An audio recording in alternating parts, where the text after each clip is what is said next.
أيها الناس، المحلة طلعت قماش. الزمالك النهارده بيتعادل مع غزل المحلة 1-1. نسيبنا من الماتش ومن التعادل من كل حاجة، بس بصراحة في حاجة مستفزة حصلت النهارده.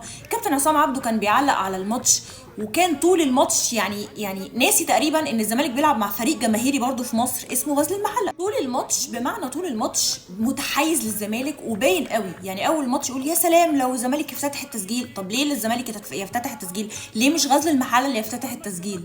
فين الحياديه حضرتك؟ واخر الماتش برضه يقول ايه، يا لو الزمالك يعملها ويسجل. ليه مش غزل المحله اللي يعملها ويسجل؟ ما الاتنين متعادلين.